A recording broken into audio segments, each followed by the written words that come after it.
LiaTortilla presents. Hey guys, it's me, LiaTortilla, and welcome back to another exciting episode. On today's episode of LiaTortilla, I will be showing you how to make the most delicious crispy chicken katsu curry. This recipe is so simple that it actually took me by surprise.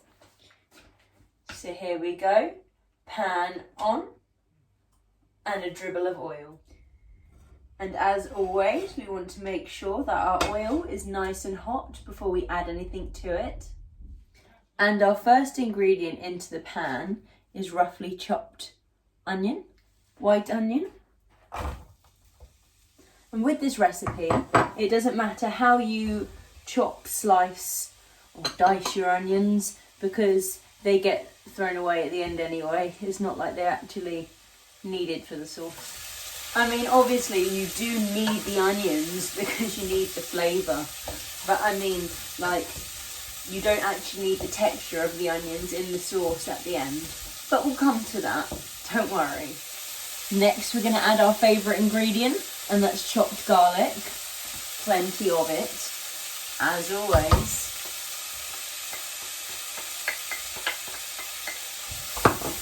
And after the garlic, we're going to add some grated ginger.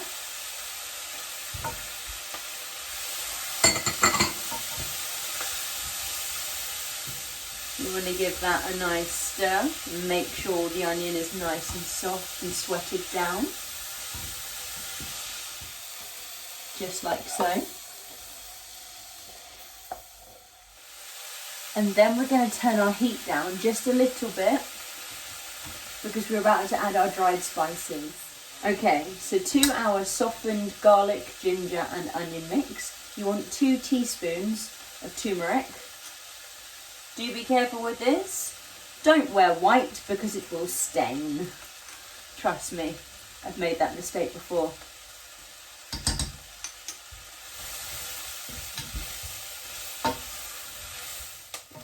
So you want to stir in the turmeric quite thoroughly.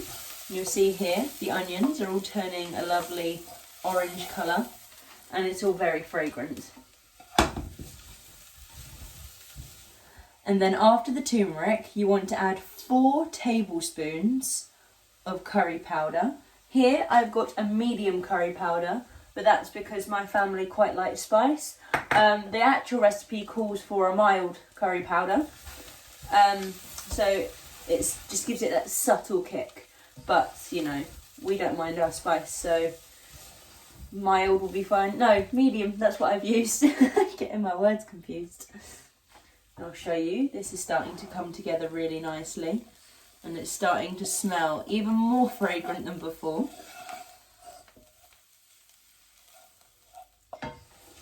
You've got to make sure you keep stirring it so that it doesn't stick to the bottom of the pan. There's nothing worse than the burnt flavour of burnt, really. We're just going to leave our mixture on a low heat for a second while we crack open a chicken or vegetable stock pot. We'll put that in here and wait for the boiling water. If this would ever come out, there we go. Trusty spoon. There we go.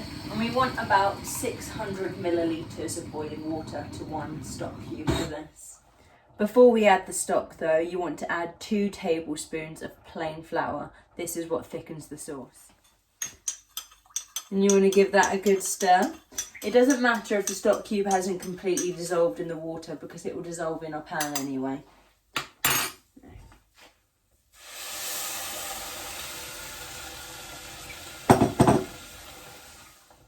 And then after the stock, you want to add 2 teaspoons of soy sauce.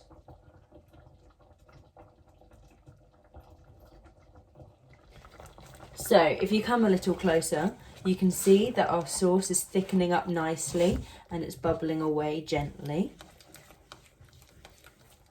And then we're going to add about 200 millilitres of coconut milk.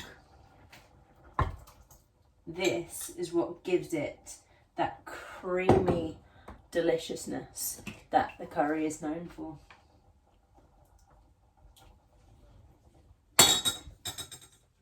And then you want to keep stirring this until it gets to the right thickness and consistency. If you want to get it to that correct consistency and thickness quickly, then turn up the heat, but keep stirring. You've got to make sure that you cook all of the flour and spices out so that you're not left with any nasty aftertasters. Aftertasters? A nasty aftertaste. Just keep stirring. I know it's a boring process, but trust me, your hard work will be worth it in the end.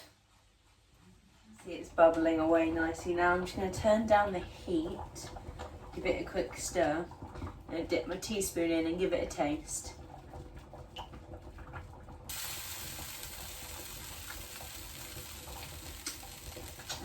That's beautiful, but it's still a little bit powdery, so I'm going to keep stirring.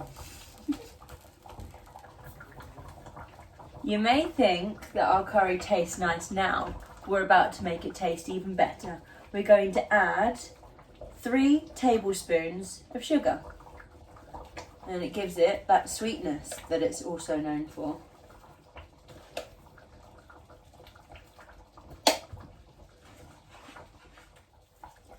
Once the katsu sauce has reached the consistency where it just sticks to the back of the spoon like that, we're going to take it off the heat and we're going to sieve it into a bowl.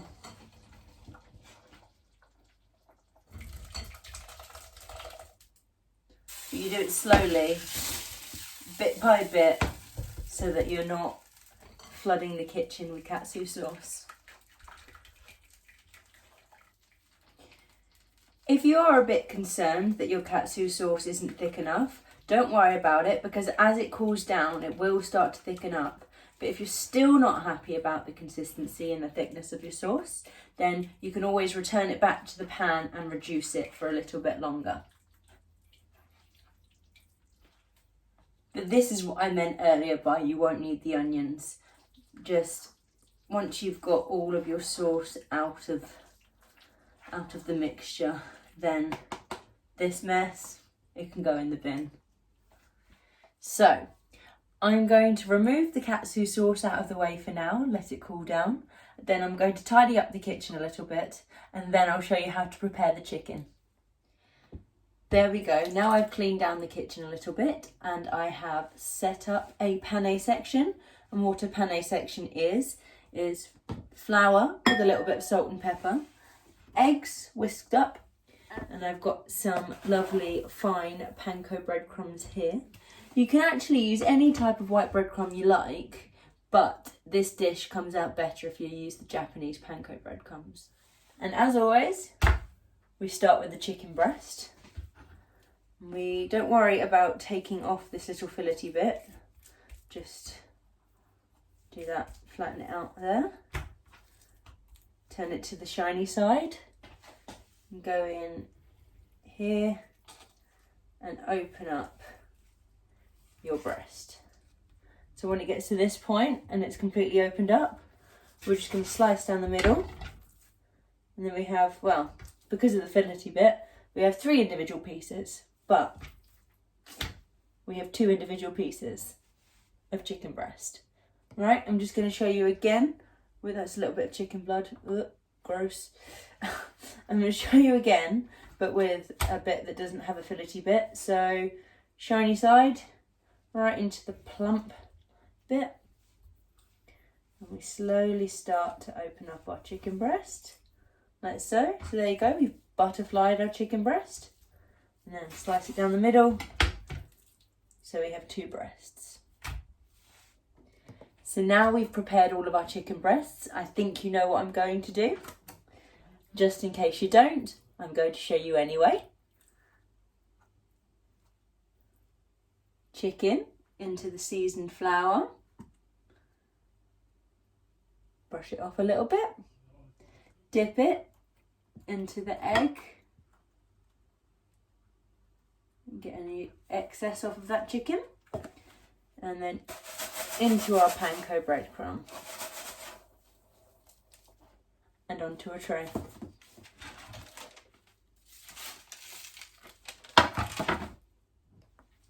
So once you've breadcrumbed your chicken breasts, we're going to shallow fry them in a saucepan of vegetable oil, stick them on a tray and then stick them in the oven to cook through thoroughly.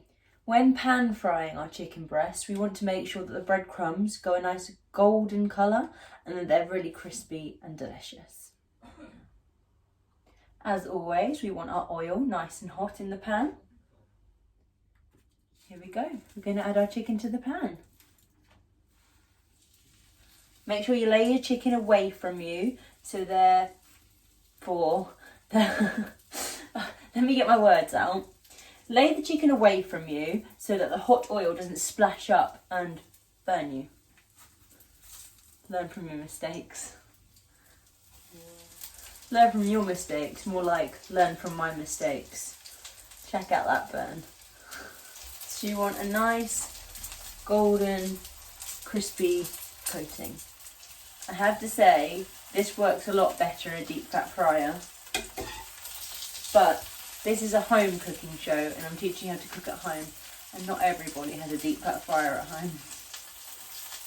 Make sure to add oil as the chicken breasts, not the chicken breasts, the breadcrumbs on the chicken breasts absorb the oil. So you want to keep topping that oil up. There you go. Look at our golden, crispy, delicious chicken breasts. Now these are going to go in the oven for around 5 to 10 minutes at 180 degrees just before serving, so that they can cook through and get even more delicious. We need the chicken to cook through thoroughly, so therefore we're not serving raw chicken. But once it comes out of the oven, it gets sliced neatly at an angle, placed on a plate and then covered in our katsu sauce. I can't wait to show you. So now it's almost time for dinner. We've got our chicken in the oven. We've got our katsu sauce over here warming through, coming up to temperature. We've got our rice, and I'm going to be doing a side of fried pak choy. Now, I would have had some finely chopped coriander to sprinkle on the top of my curry, but I forgot to put it on the shopping list. And I've been to Tesco twice a day, and I still forgot to get it. But it doesn't matter, because it's still going to look lovely anyway. So we're about to serve up. Let me show you how to cut the chicken. So I've just taken the chicken out of the oven. Be careful, it's a little bit hot. And we're going to take our knife, and we're going to cut at an angle. Thinly slice the chicken, or as thin as you can get it, just like that.